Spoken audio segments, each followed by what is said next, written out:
Hey, it's Joshua Vergara from Android Authority. What's going on, everybody? And today, in this edition of Versus, we're taking a look at what are probably two of the most sought-after devices in the market today. Yes, we're talking about the HTC One versus the Sony Xperia Z. We'll start with the Sony Xperia Z. It did bring back that rectangular, angular corner look that we don't see much of these days, and the black slate look is really nice. The button layout halfway down the right side makes handling easier, so it does deserve that credit. The HTC One, on the other hand, might be a 4.7-inch device, but it is just about as big as the Xperia Z all around. However, with an aluminum casing, it also has a really nice feel, and it is actually thinner. The thinness and the rounded back thus help with the handling in their own way, making reaching the top power button and the volume rockers still pretty easy. Either choice leads to a great looking phone, and with decent enough handling either way, we have a tie here. I've said before that instead of 5-inch screens, we should be seeing 4.7-inch 1080p displays. Right when I get used to 5-inch devices, the HTC One then comes around to fulfill my wish, and it does a great job.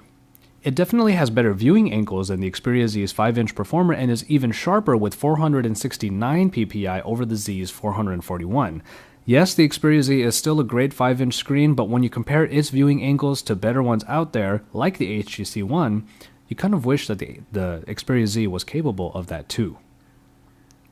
The Sony Xperia Z has the capable 1.5 GHz Snapdragon S4 Pro processor that has powered some of the best phones on the market, but it is getting on a bit.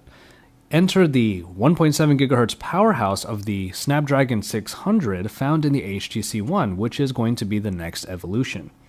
Scores don't lie either. The HTC One routinely scores above the Xperia Z, and thus it gets the point in this round. The Xperia Z is water resistant, which is a great feature to have even if it's not something you'd use all the time.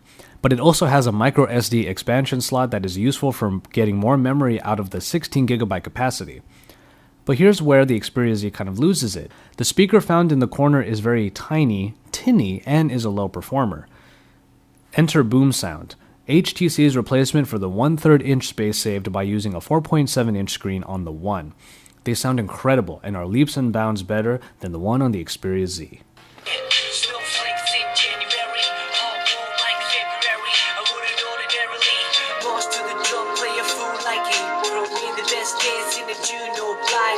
The base model of the HTC One also comes in 32GB, but a 64GB edition is also available.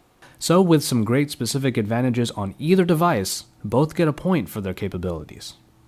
The two batteries are basically the same here, with a 2330 mAh unit in the Xperia Z and a 2300 unit in the HTC One.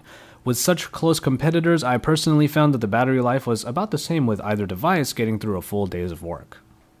And now the cameras. The Sony Xperia Z's Exmor RS optics have 13 megapixels at their disposal, and they do perform quite decently.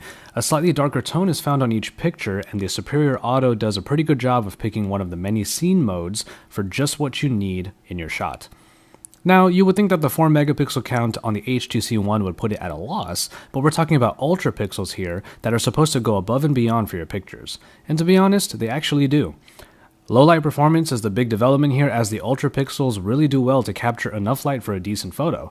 Unless you really want larger sized pictures, the HTC One pretty much has the same capabilities of the Xperia Z, along with HTC Zoe, which can put your pictures and videos into nice looking montages. So its low light performance then puts it on top. Software is where things get interesting. The Sony Xperia Z does have the Xperia UI that puts together ice cream sandwich elements with Jelly Bean features like Google Now, and the Sony editions like Small Apps and the Walkman Player. It's a nice melting pot of design elements and functionality that works quite well. HTC Sense is obviously what you get on the One, so everything has that spaced out look. But it's been given a new coat of polish, so it's easier on the eyes. The biggest improvement here, aside from font and general design, is BlinkFeed. It's a Flipboard-esque interface found on the very left of the home screens and gives you access to social networks and news outlets in an attractive way. I personally really like it. With a slightly fresher take on Android rather than just a rehashing melting pot, the HTC One gets the software point. And finally, we have the price.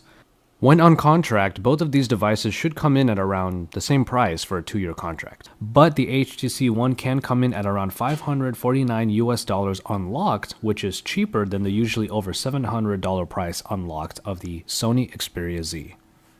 And so, there you have it. I did give the HTC One a couple more points in this versus, so it does walk away with the win here. But the best way to take a look at these two devices are they are great examples of their respective screen size categories. The HTC One just might be the best 4.7-inch screen device out there, while the Xperia Z is still a great example of how much fun you can have on a 5-inch screen. Really though, once you figure out what you really need from both of these devices, you really should be the winner of this versus because you'll walk away with a phone in which you'll have a lot of fun. We have great content going up all the time on the Android Authority YouTube channel, so don't forget to subscribe if you haven't already. And then once you're done with all that, head over to androidauthority.com because we are your source for all things Android.